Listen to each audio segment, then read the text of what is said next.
Good morning, world. We're here back to invite you to our great debate on November 6th and introduce you to Lane Clegg of RWS Warranty. Yes, ma'am. So tell us a little bit about your company. Well, we are actually celebrating this year our Pearl anniversary, which is 30 years. 30 years in the business of warranty.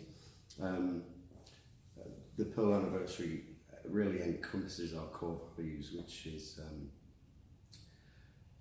devotion, honour and wisdom. So we like to put those through our company and all our employees and put that into the warranty business. That's a good foundation. Yes, ma'am. Absolutely. How long have you been with them?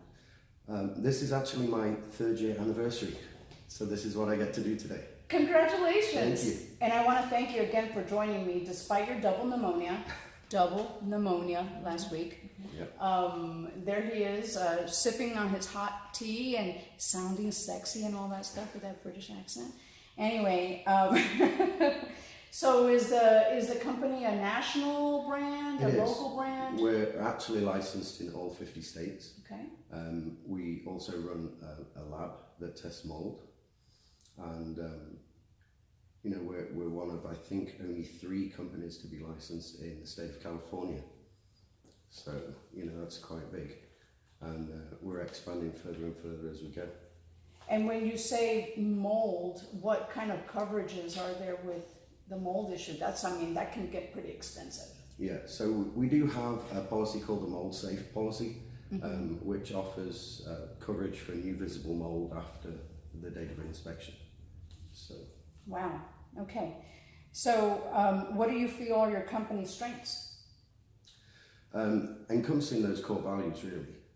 We like to take the 30 years of knowledge from our single shareholder owner, Nathan Thornberry, and pass that on to home inspectors, to real estate agents, and to the homeowners. There's nothing worse than, you know, going into your new home, a situation that I've just had to go through myself, and have a sewer line back up day 2. Yeah. It's the Pretty worst. disappointing. Oh, it's terrible for everybody involved. The real estate agent looks terrible. The home inspector looks terrible. The warranty company, we're the only warranty company that provides coverage outside of the foundation of the home for sewer lines and water lines. So, you know, if you do have that, hopefully you have our policy, because then we can step in and make those repairs for you. Yeah. I didn't know who Nathan Thornberry was, but in getting to know all these warranty companies as I'm doing this, which has been a great experience for me, by the way, I went to NathanThornberry.com and watched his videos, and he's got some great advice for the agents, and he seems like a brilliant kind of guy. Would like to meet him one day. Yeah, he's got a fantastic business mind. In fact, the sewer guard policy that we have, I believe from talking to him many years ago, was designed because one of his relatives had that particular issue and nobody else covered it. So that's what we like to do, is find those niche markets, for want of a better word, the gaps in coverage, and expand our coverage to meet that. We not only offer mold coverage, but we include sewer guard and termite treatment as well as roof coverage in our simple policy.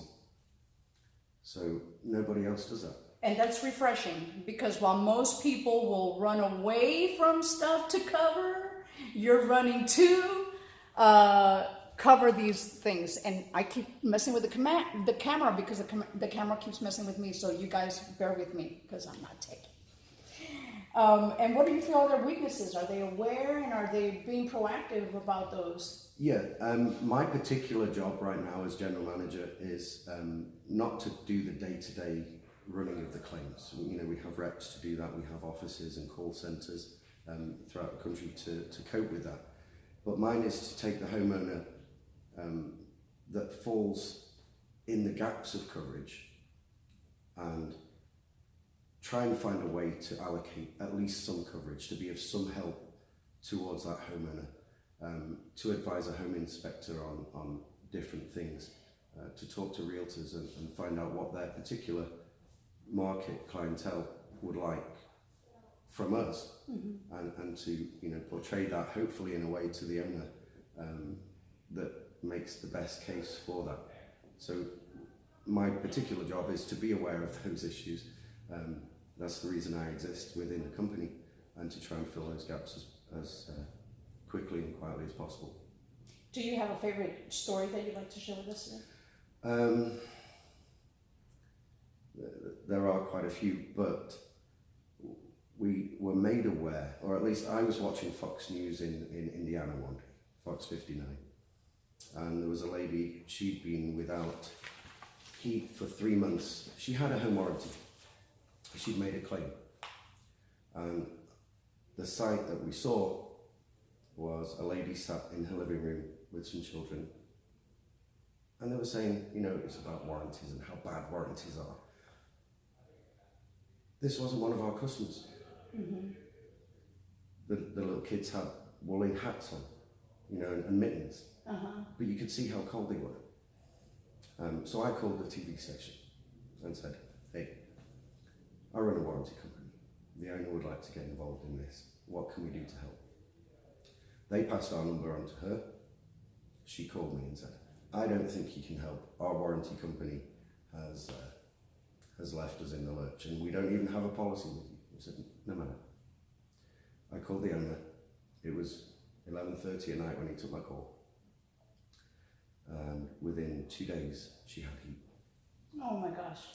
And it wasn't an HVAC issue. Please still my heart. It wasn't an HVAC issue as it turned out to be. It was an electrical panel. So not only had the warranty company let her down, But they misdiagnosed. but they'd misdiagnosed. Something that they could have covered. Exactly. Wow. And they didn't want to. So, true to his word, he had the contractors fix it, footed the bill personally himself outside of the warranty. And she's a really nice lady and friends on Facebook right now. So, Woo! Thank you so much for doing that. no problem. Thank you so much. How about a nightmare story you want to share? Really, I don't think there is, because the way we've set it up, we have a Marine in charge of operations, we have ex-Air Force. Go Marines! I'm telling you, they're badass. We have ex-Air Force, we're quite logical and to the point. So when we do have a misunderstanding or confusion, then you know, we face it head on, and we take it to the owner, and we don't have shareholders. He is the single shareholder, he's the be-all and end-all, and makes those decisions on the spot. So if we run into bigger issues that therefore may need policy changes, we'll do that. Super, super. So do you have any special hobbies or talents that you'd like to share with us today before you leave? My last time in San Antonio, I guess, 15 years ago, I was in the Air Force. I was guarding a US 4-star general, and he was friends with the owner of PBR. We went down to Cowboys Dance Hall in San Antonio, and they convinced me that I was going to do a photo shoot on the back of a bull as the English cowboy. Nice. They strapped me up. I was on this bull, ready for the picture. My friend was the rodeo clown. And they opened the chute. And I stayed on for 8.2 seconds.